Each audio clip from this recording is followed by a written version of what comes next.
teman-teman sekalian, tadi banyak yang sudah didiskusikan. Saya hanya memberikan sedikit tambahan ya. Pertama, saya akan ke sini dulu. Nah, ini makalah. Jadi ini makalahnya sudah banyak yang sesuai dengan aturan penulisan di PTIGI.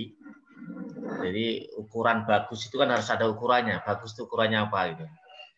Nah, kalau bagus diukur dari aturan penulisan itu semakin mendekati kesesuaian dengan aturan penulisan itu berarti semakin bagus. Jadi misalnya judul ditulis dengan huruf kapital dan lain sebagainya gitu ya. Ini sudah banyak yang diperhatikan. Nah, hanya saja ada sedikit masukan. Misalnya nanti begini, kalau alinea ini di aturan kita itu di huruf kelima ya, jadi agak masuk sedikit saja. Nah, itu boleh kelima, boleh ketujuh, tapi di buku aturan itu kelima.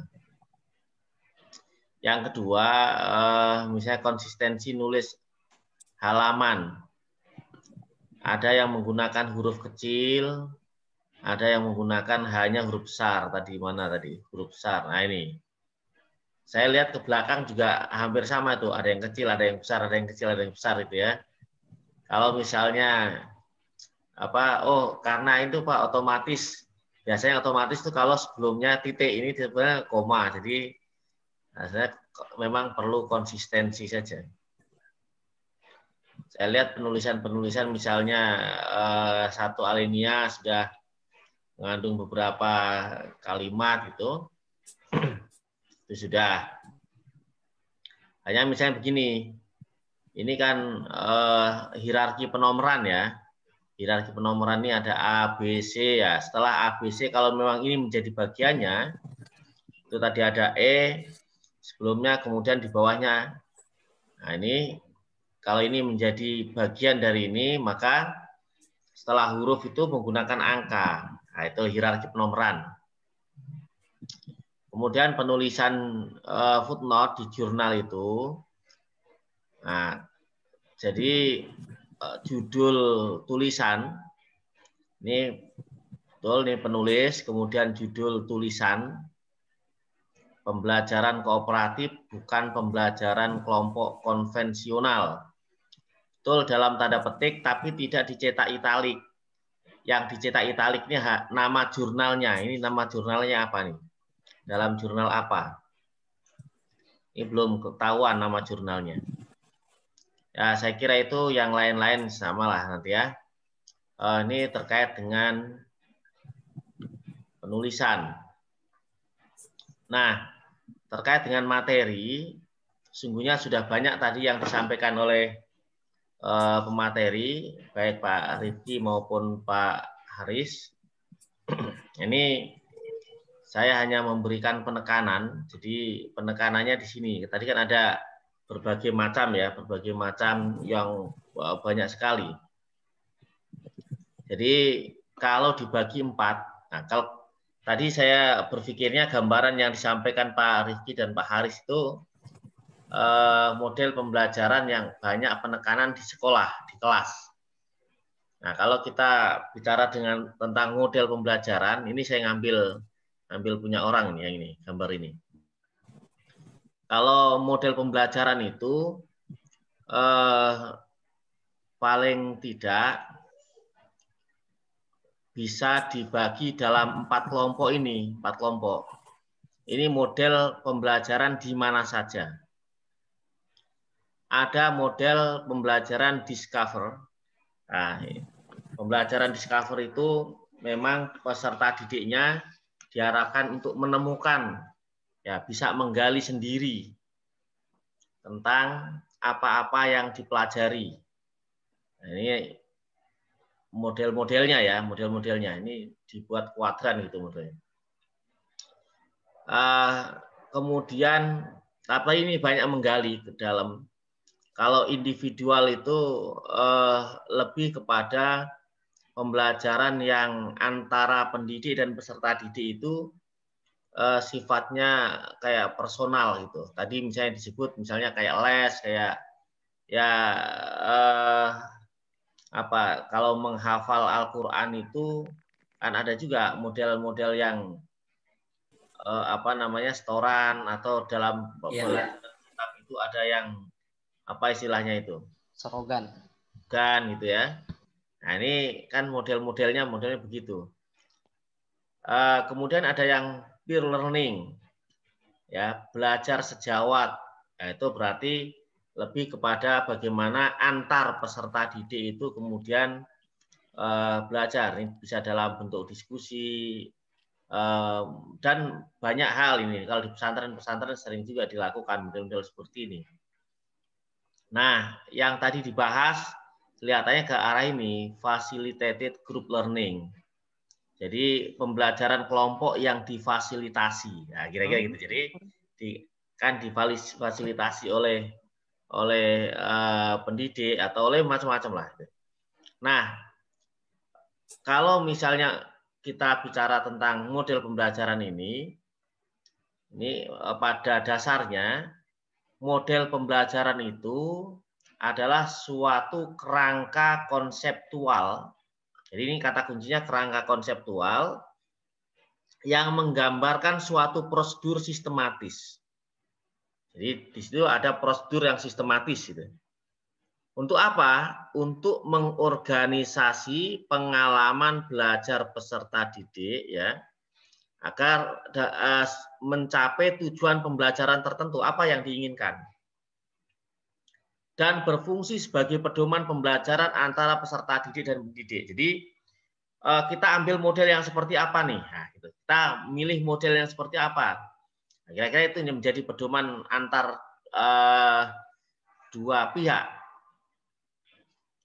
Nah, kira-kira tadi apa yang disampaikan oleh para pemateri tadi, ya, Pak Rifki maupun Pak Haris, ini nanti bisa dilihat di paling tidak 6 kelompok ini.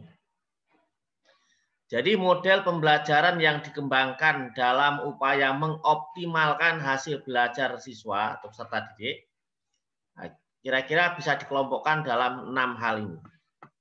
Nah, saya bahas satu-satu. Kalau model pembelajaran kontekstual atau contextual learning, ini adalah konsep pembelajaran yang mendorong guru atau pendidik sekarang istilahnya untuk menghubungkan antara materi yang diajarkan dengan situasi dunia nyata kepada siswa, kepada peserta didiknya. Jadi titik tekannya contextual learning itu adalah bagaimana pendidik ini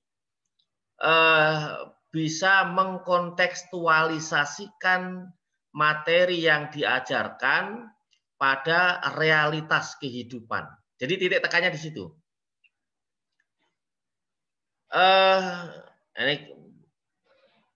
Ini pembelajaran ini mendorong siswa untuk menghubungkan antara pengetahuan dan penerapannya. Ini bukan penelitian ya. Jadi titik tekannya di situ. Titik tekannya adalah disebut contextual learning itu. Titik tekannya bagaimana proses pembelajaran itu kemudian bisa mengkontekstualisasikan, membuat materi-materi yang diajarkan itu kemudian bisa dihubungkan kepada realitas kehidupan. Itu titik tekannya di situ. Kalau cooperative learning, model pembelajaran kooperatif itu merupakan pendekatan pembelajaran yang menitik beratkan pada pemanfaatan kelompok kecil peserta didik untuk bekerja sama. Jadi kalau cooperative learning itu titik tekannya adalah di pembuatan kelompok. Jadi ini titik tekannya saja yang beda-beda. Kalau tadi pada materi yang diajarkan supaya kontekstual. Kalau cooperative learning itu titik tekannya adalah bagaimana mengatur peserta didik ini supaya bisa maksimal juga. Intinya semuanya adalah hasilnya maksimal. Nah, cuman titik tekannya saja yang berbeda-beda. Nah, dengan kelompok kecil ini, itu nanti kan dimungkinkan bisa bekerja sama lebih erat, masing-masing punya peran. Tadi sudah disampaikan semua lah ya, oleh pemateri dan tadi didiskusikan oleh teman-teman tadi ya. Jadi kemudian bisa kerjasama, masing-masing punya manfaat lebih dan lain sebagainya itu. Titik tekannya di situ. Saya hanya menyampaikan titik tekannya. Itu quantum learning. Ada model quantum learning. Nah ini saya tuliskan di situ, merupakan kumpulan dari berbagai teori atau pandangan psikologi kognitif dan neurologi. Maksudnya gini, kalau quantum learning ini kiat, petunjuk, strategi, dan seluruh proses pembelajaran yang dapat mempertajam pemahaman dan daya ingat serta membuat belajar sebagai suatu proses yang menyenangkan dan bermanfaat. Kalau di sini titik tekannya adalah situasi belajar. Jadi quantum learning itu bagaimana sebuah pembelajaran bisa menyenangkan, ya menyenangkan. Kalau quantum teaching, quantum learning itu ya arahnya bagaimana pendidik itu senang ketika menyampaikan materi-materinya sehingga ketika pendidiknya nyaman itu nanti membuat peserta didik nyaman misalnya. Dan sebaliknya.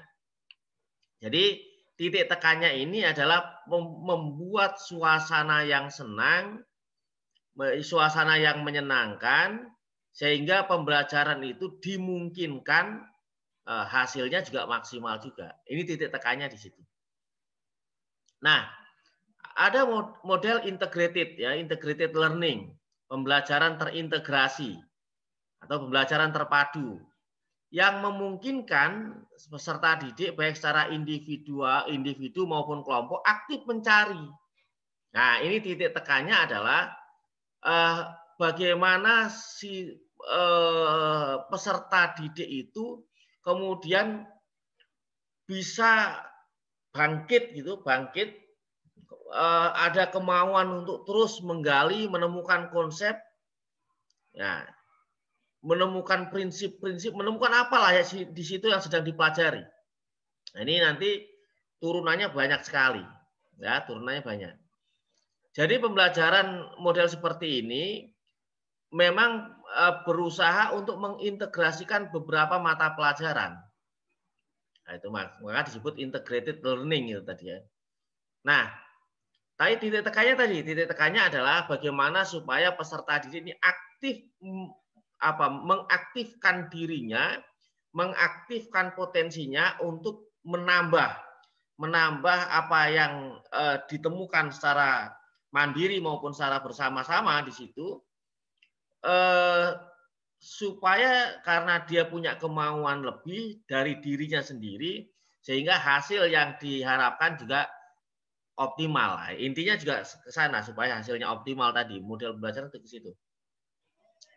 Kemudian, nah ini tadi juga disampaikan ada problem based learning model. Ya.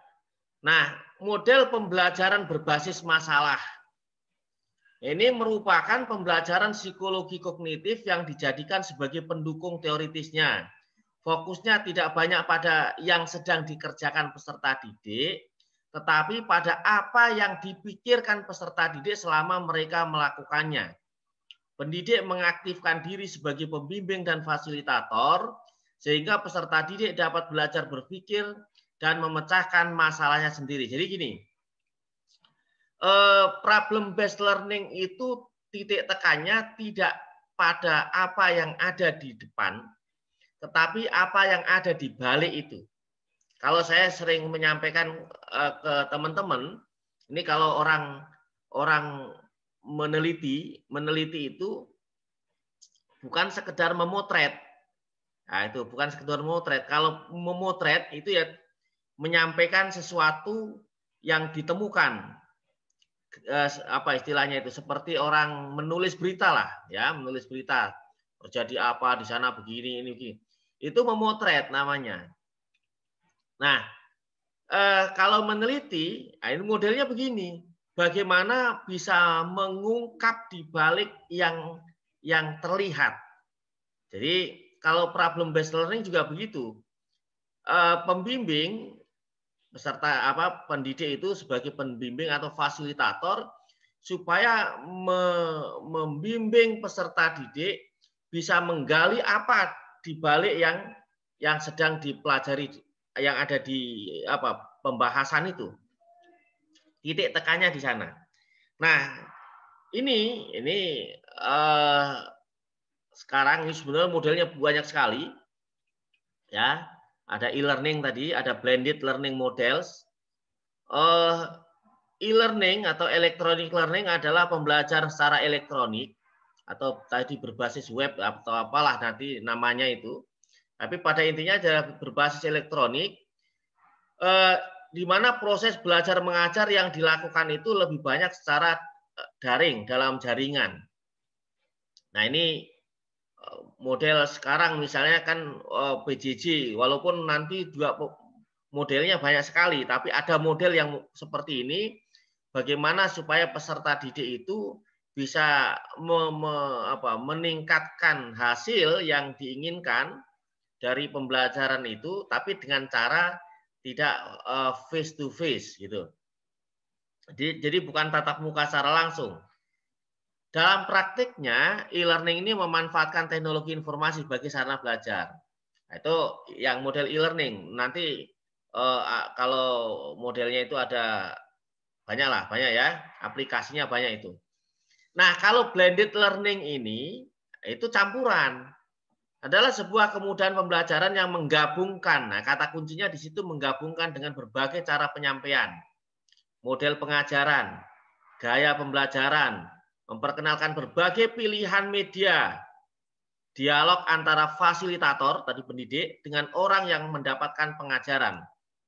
Jadi blended learning juga sebagai sebuah kombinasi pengajaran secara langsung atau face to face dan pengajaran online, ya, atau tadi pengajaran yang melalui basis teknologi komunikasi tadi ya. Nah ini intinya di situ. Jadi berbagai model yang saya sampaikan, ada 6 model di sini, itu intinya adalah bagaimana supaya pembelajaran itu maksimal. Nah teman-teman sekalian, ini kan model-model besar ya. Nanti kalau misalnya